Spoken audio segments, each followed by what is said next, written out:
So yeah, today we are off to go and visit a very famous Russian personality who lives in these parts. He's known as the happy milkman, at least in Russian. What do they call him? Veselый молочник. And just about everybody who comes in contact with us finds out that we're Australian or we're foreigners or whatever, and they're like, "Oh, do you know Justus Walker? Have you been to his place?" So, well, we went once in winter. We didn't see a whole lot because it was cold. And, well, now we're going to go visit him. So, that should be fun. Beautiful country and quite a nice day, actually.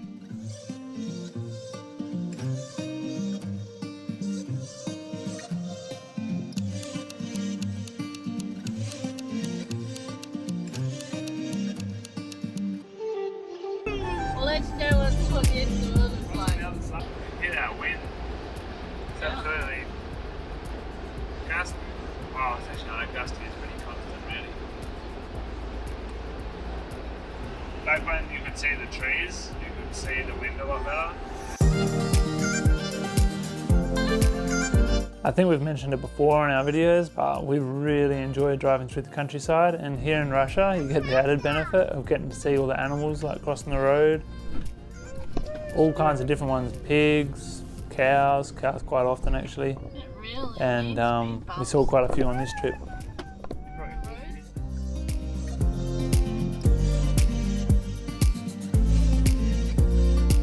This cow waits for no man.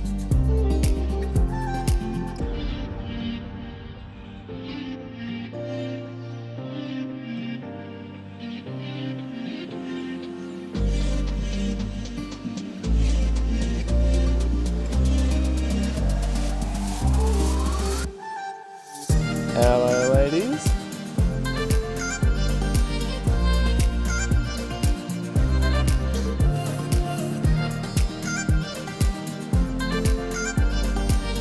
So we are just stopped on the side of the road at the moment. We're off to meet a acquaintance that we've met before. Lives in the mountains. Don't know if you can hear that. You can hear the river out here. Beautiful.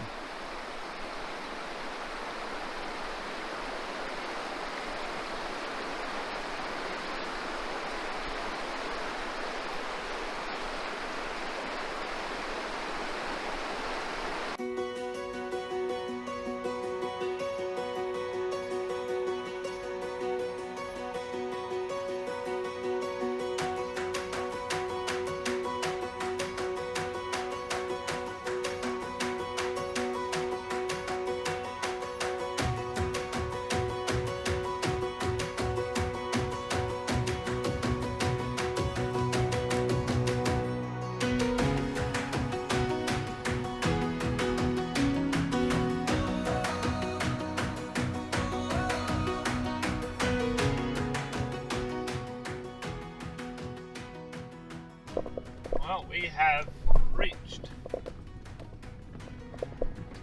the turn off to the. I should have taken the other way. Get more alert next time. Our car is going to get muddy. There's the rest of the bumper.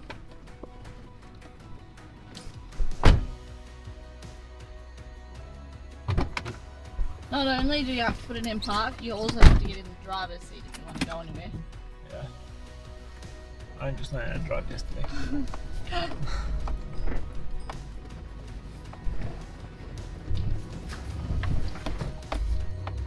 Woohoo! Exciting!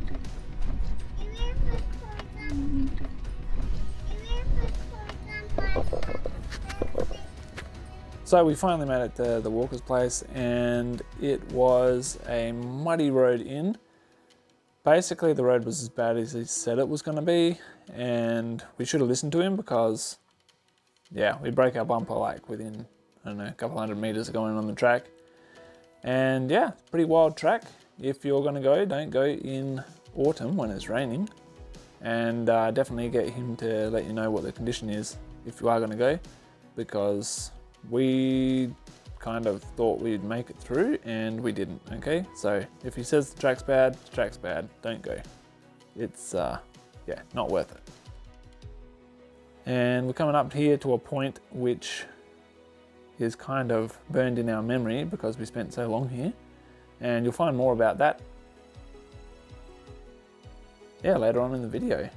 And just a quick check of the directions that we were sent. The view coming in was absolutely spectacular, and I would have seen it if I wasn't spending so much time trying to stay on the road, but my wife enjoyed it.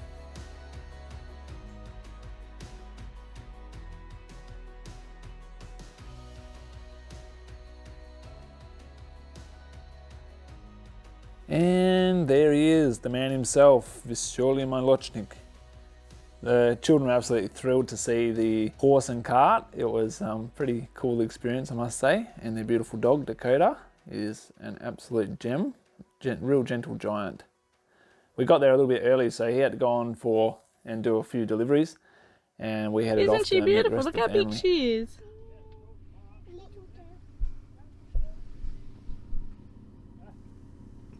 And on the way there, we saw these horses, and they were just making an absolute racket with their bells around their neck. It reminded me of Switzerland with all the cows there. And I must say, the sound's growing on me. So we made it in. We just met Justus on the way in. He was going to come and meet us, but we were too quick. We're actually on time for a change, which is pretty amazing. We did have to stop on the way once for a toilet break and then change nappies and whatnot.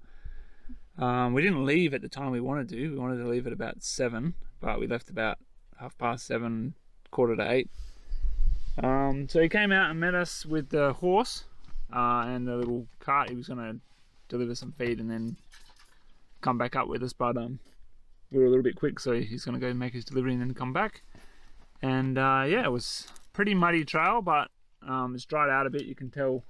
Otherwise it would have been impossible to get out here in our car. It's just a little bit too low, but we made it. We only got stuck once just up here, and we ended up just driving across the field. So we made it, and yeah, want to keep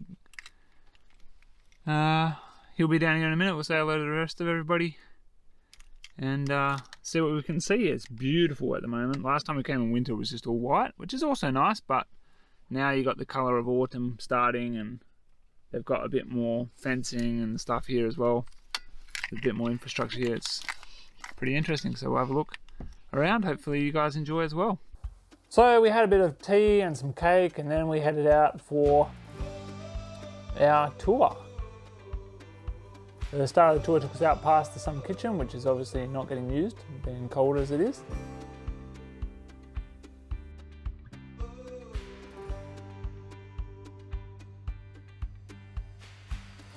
And then we stopped out the front of the barn, which used to be just an underground one before that they put like a 400 square metre roof over the top of it.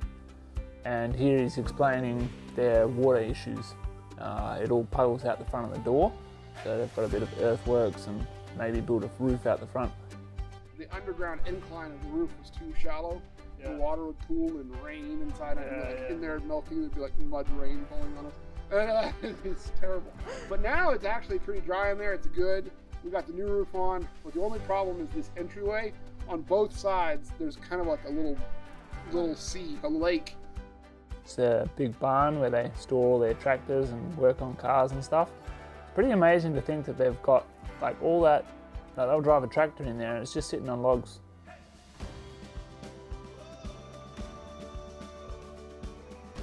This one is Petrovich, that one's Lunchik. That one is,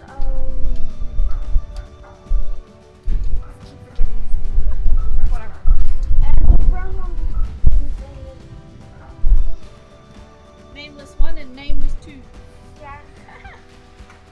Because these are just the best and those are just the two worst. Yeah.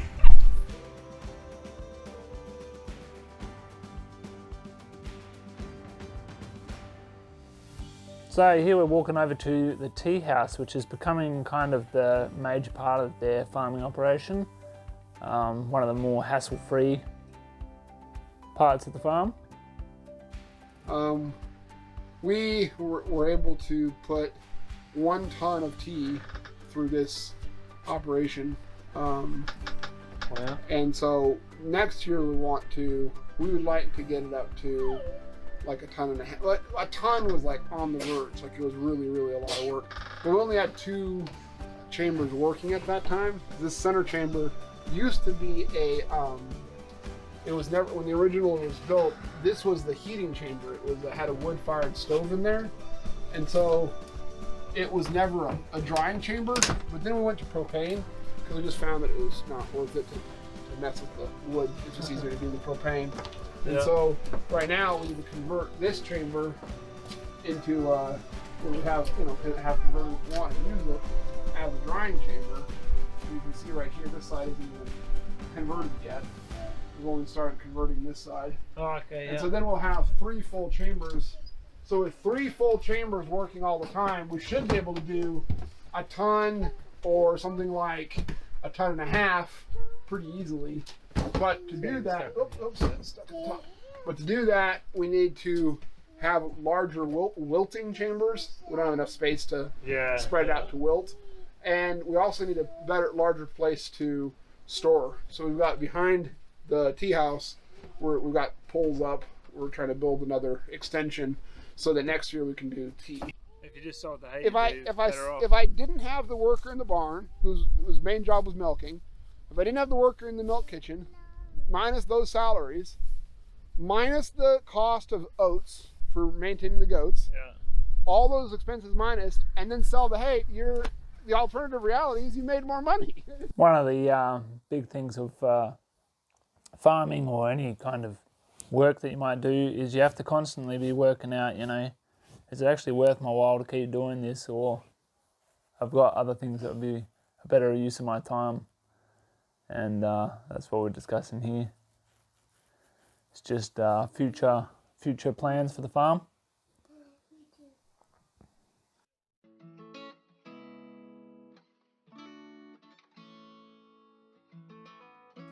So here's the 3 little yurts down here. We get a little bit of a look inside. Pretty cozy. Obviously not built for somebody my height, or at least to keep the heat in, they keep the entrances nice and low. Looks pretty cozy though.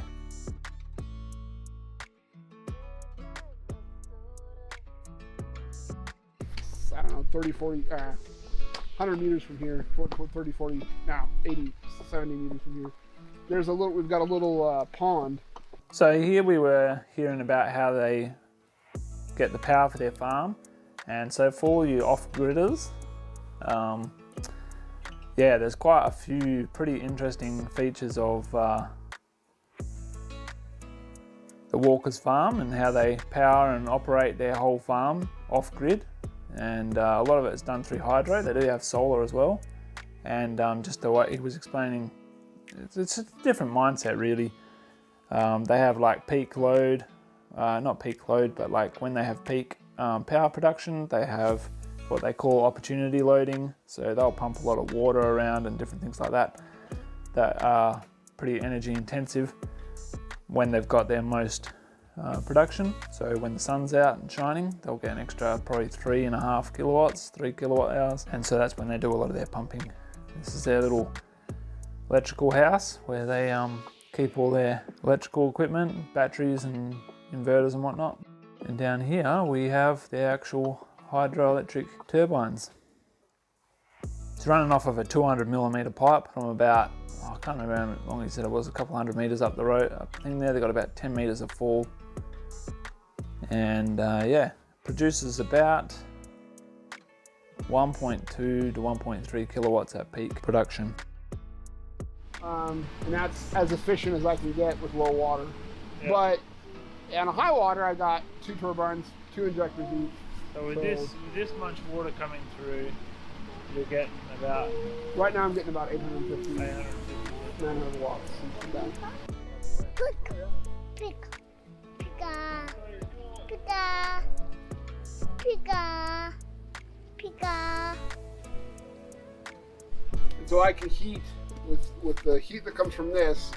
We heat the house, and I also have hot water, domestic hot water, and also a heat source for making cheese. So everything comes from here. Wow. So the heat source for the cheese, is that like a heat exchanger, like yeah, the water? come on. I'm sure glad. So do you just mainly use Barossa for it? Yeah. Birch. Birch. So the glycol comes in here. Yeah. And it goes, you know, the first we've got the first story, which is just radiators. That's turned on. Second story is turned off at the moment. And then we have what's called the boiler. We've got the heat exchanger. Then I've got two contours actually that are not used at the moment.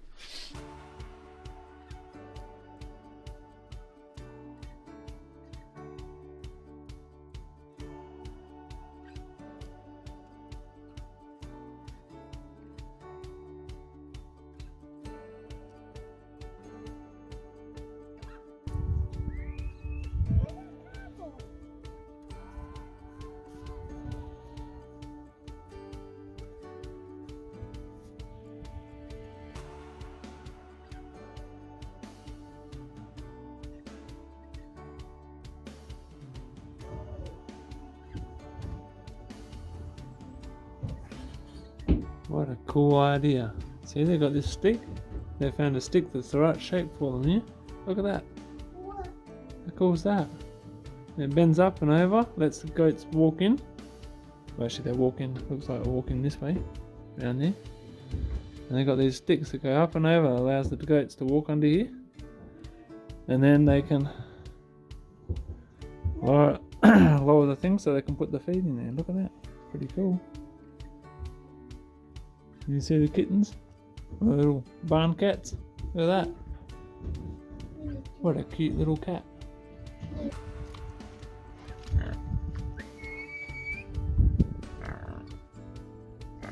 Little boys and girls, look at the goaties. Goaty, goaty. Come to the milky, milky, smelky, milky, healthy, milky, milky. Acha!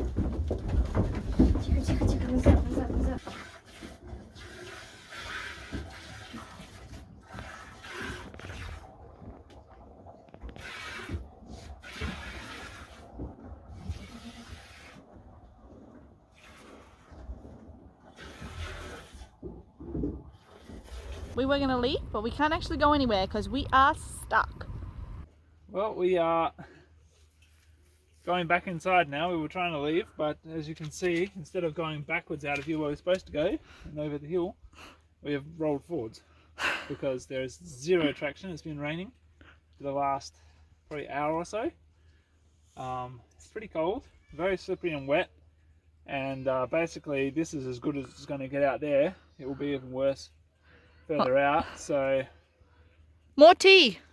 we're gonna have some more tea and wait for it. They reckon if we leave it for an hour or so, the ground will dry up enough where we might be able to get enough traction. I'll probably air down a bit as well, try and get a little bit more traction. Not gonna be able to air down too much because otherwise I'm gonna pop a bead. I got a full driving car that you But yeah, so we'll see how the weather goes. If the weather stays bad and we get more rain, it doesn't clear up, then we might be staying here in a yurt. Who knows? That could be exciting.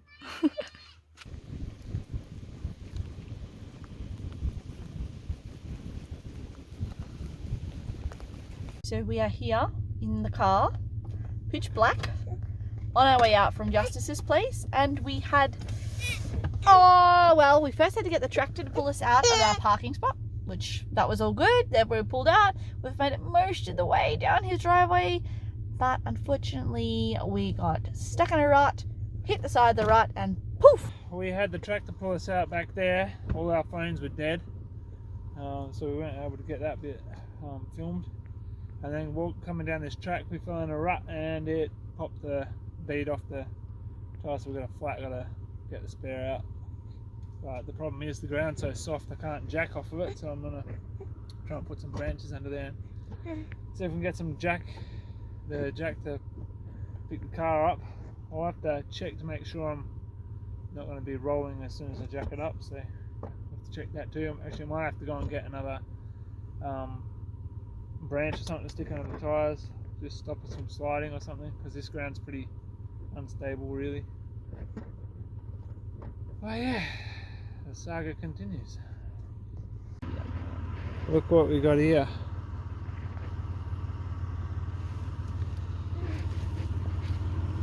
Okay, I don't know how well you can see that. All mud in there, rims popped off. That's no good at all. How's it going, sweetie? Not too bad considering. Pretty good. Yeah. Okay, so we have finally changed the tyre. We used the radio to call back to the people at home, but we couldn't tell if they had heard or not, so we just kept trying with whatever we could. Ended up using my saw, which was a bit unfortunate. It's probably wrecked now. Try and dig out the ground because it was so hard. I tried with a stick to dig it out. I tried with my hands. It was too hard and slippery, so ended up cutting it. And we managed to get the jack under there, get it up, get it changed. And just as we got the tyre on, they came with the tractor, and we were able to give the radio back. The funny thing is, like, we were only like maybe 500 meters from the road. If we had just gone a little bit slower or something, I don't know. But you live and learn. So I just gotta go tighten up the nuts now that it's sitting back on the ground off the jack. I'm gonna go tighten those up. I'm gonna drive out on the road, and then I'll probably have to get the jack, not the jack out, the pump out, pump the tyres up, and then we're on our way home. It's about 11 o'clock at night now. I think we left before 8. Yep. We left before 8, it's about 11 o'clock, so we've been a couple of hours now. Sorry for the bad video quality, but... And the background noise, the heater, trying to keep the car warm for the children. It is what it is. Oh, and I'm covered in mud, I don't know if you can... Got mud everywhere. This is my clean arm. And see, we've got all this, my back's all dirty. But it was an adventure, and we hope you guys enjoyed. So if you did, give it a like, subscribe, and have a good evening, fella. Everyone. I'm tired, I'm cold, I'm going home. Okay, so it's the next day. It's a bit lighter now, obviously, being daytime. So let's check out the damage. So here we have the cause of all our troubles, and yeah, pretty muddy really. It only just fits in the thing, so you can see it's a little bit bigger than the actual spare, so I'm gonna have to get that changed pretty soon. But check this out, like we had a light sitting in here which was fine. It just had snapped off the nut here, so one end was loose. I don't know how, but it's ripped it out somehow. I really have no idea how I did it. Ripped it out. This has been broken completely off. Personally, I think it's been broken before and just got painted over, but now it's like wrecked. This side's pretty much the same.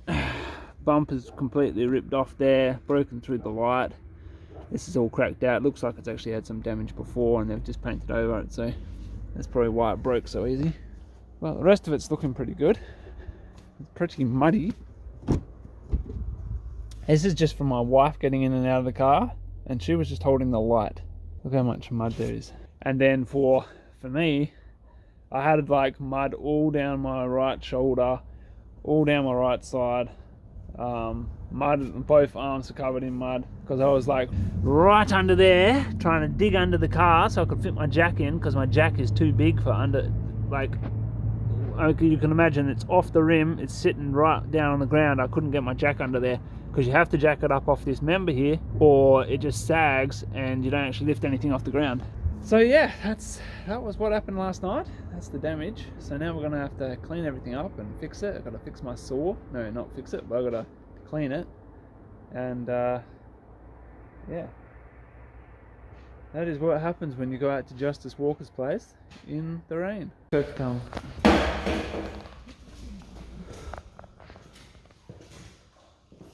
А там был целый кучень здесь, наружу. Был вот так вот. Чего себе.